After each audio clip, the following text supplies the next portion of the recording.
warahmatullahi wabarakatuh. Kami dari kelompok Moodfood akan sedikit menjelaskan tentang usaha kami yang bernama Moodfood. Sebelumnya, perkenalkan, nama saya Muna Zihatul Munafiah dengan NIM 24060119120006. Kemudian ada Denisa Putri dengan NIM 24060119130047. Nama saya Meritantri Milenia dengan NIM 24060111120013. Program Mahasiswa Wirausaha Universitas Diponegoro. Dengan kami anggotanya yaitu Mary, Munazihatul, dan Denisa. Moodfood ini merupakan wirausaha yang akan kami jalankan. Memiliki latar belakang, yaitu setiap pribadi manusia pastinya memiliki selera dan keinginan yang berbeda-beda. Perbedaan ini sangat mempengaruhi perasaan setiap manusia, yang seringkali kita sebut dengan mood. Mood merupakan bahasa Inggris yang berartikan perasaan atau suasana hati. Terdiri dari dua jenis, yaitu good mood, perasaan yang baik, dan bad mood, perasaan yang buruk. Berbagai hal bisa mempengaruhi mood, mulai dari kegiatan yang kita lakukan, pembicaraan yang kita dengar, atau bahkan dari makanan dan minuman yang kita konsumsi. Oleh karena itu, kami ingin memperbaiki mood setiap orang melalui usaha yang akan kami lakukan, yaitu mengembangkan tempat usaha berbasis aplikasi software yang menjual makanan dan minuman sesuai dengan mood masing-masing pribadi. Di mana aplikasi tersebut, setiap konsumen akan ditanyakan terkait moodnya hari ini dan mendapat saran untuk memilih olahan makanan.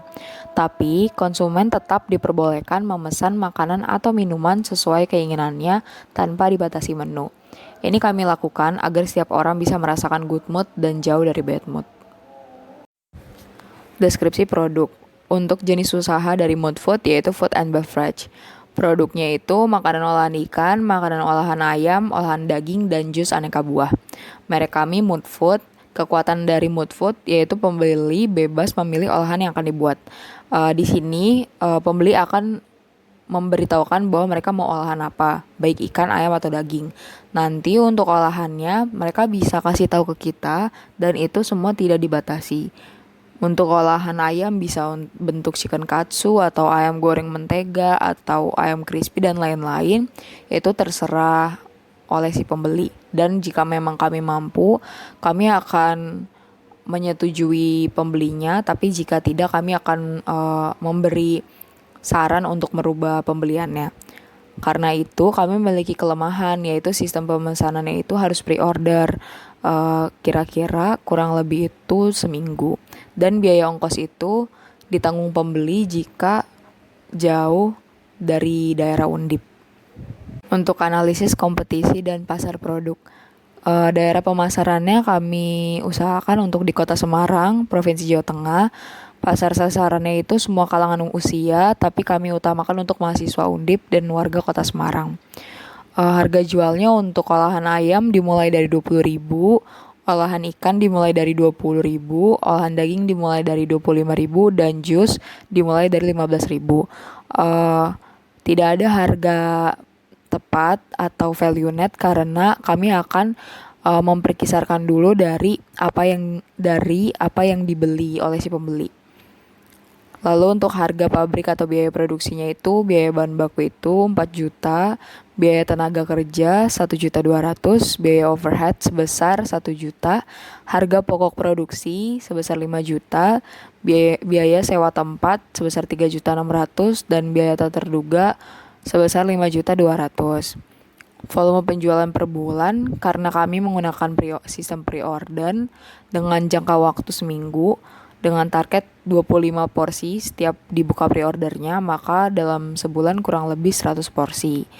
Untuk sistem penjualan dan pembayarannya nanti dilakukan secara online dengan sistem pre-order. Pemesanannya akan dilakukan melalui aplikasi Moodfood.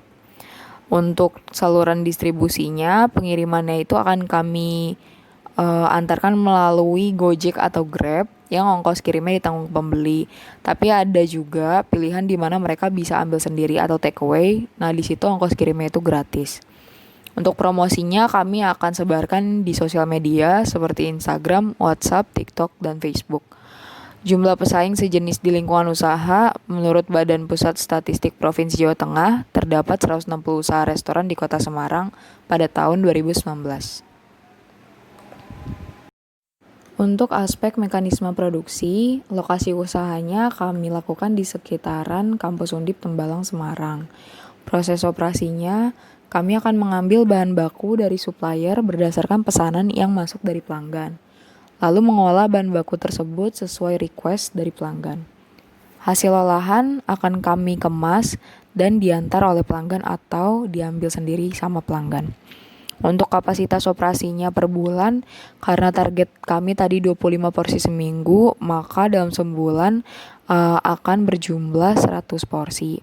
Untuk tata letak operasi, input yang akan kami masukkan itu penyimpanan bahan, lalu ke pemotongan bahan, peracikan bumbu, memasak olahan, dan packaging hasil olahan. Lalu untuk teknologi, kami promosikan usaha melalui media sosial, penggunaan aplikasi Moodfood untuk pemesanan, dan penggunaan aplikasi Gojek Grab sebagai pilihan pengantaran. Untuk gambaran aset usahanya, itu dari SDM, uang, bangunan, peralatan, dan perlengkapan. Untuk perizinan, kami masih perlu melakukan pendaftaran kartu tanda penduduk ke sistem pengajuan izin online, yakni Online Single Submission atau OS untuk toko online. Untuk aspek rencana pemasaran produk, usaha ini akan dipasarkan melalui aplikasi dengan nama Moodfood.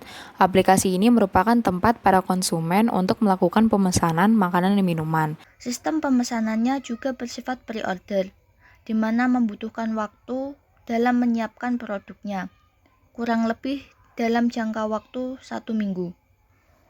Untuk pengiriman, bisa diambil dengan pilihan ambil sendiri ke lokasi kami, atau memilih pengiriman lewat aplikasi Gojek atau Grab. Selanjutnya ada aspek rencana anggaran dan keuangan. Yang pertama, ada besar modal investasi yang kami butuhkan, yaitu sejumlah 20 juta rupiah. Kemudian sumber modal yang kami terima merupakan bantuan modal usaha dari Undip.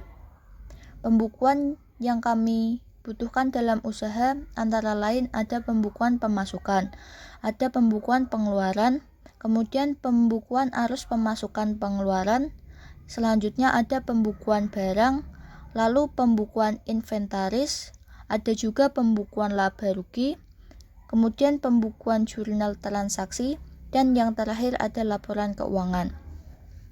Selanjutnya ada analisis titik peluang pokok atau BEP. Setelah kami melakukan perhitungan BEP, kami akan mengalami balik modal jika mampu menjual 95 porsi dalam sebulan dalam kurun waktu 4 bulan. Kemudian yang keenam ada dana pendamping. Dana pendamping kami disisihkan dari modal utama sebagai biaya tak terduga sebesar Rp5.200.000. Yang terakhir ada ikhtisar laba rugi laba. Ikhtisar laba rugi akan dituliskan pada jurnal penutup ketika usaha sudah dijalankan. Dalam usaha kami, terdapat pembagian tim yang bertanggung jawab pada tugasnya masing-masing. Yang pertama ada bagian produksi yang dipegang oleh Meritantri Millenia Tobing. Tugas dari bagian produksi adalah mengkoordinir, mengawasi, dan bertanggung jawab atas pelaksanaan produksi agar dapat terlaksana secara ekonomis dan efisien. Selanjutnya ada memberikan laporan produksi kepada direktur utama. Yang terakhir, memiliki ide dan selalu berinovasi dalam menghasilkan produk olahan. Tim selanjutnya adalah bagian pemasaran yang dipegang oleh Denisa Putri. Tugas dari bagian pemasaran adalah mengadakan penjualan hasil produksinya. Selanjutnya menyusun anggaran biaya distribusi, terutama biaya-biaya iklan dan promosi. Yang terakhir ada mengembangkan produksinya di pasaran serta berusaha menjalankan tugas kebijaksanaan tentang harga di pasaran. Bagian terakhir ada bagian keuangan yang dipegang oleh Munaziatul Munafiah. Tugas dari bagian keuangan Yang pertama, mengelola administrasi keuangan. Selanjutnya, menyimpan arsip-arsip dengan baik. Kemudian, bertanggung jawab atas kelancaran administrasi perusahaan.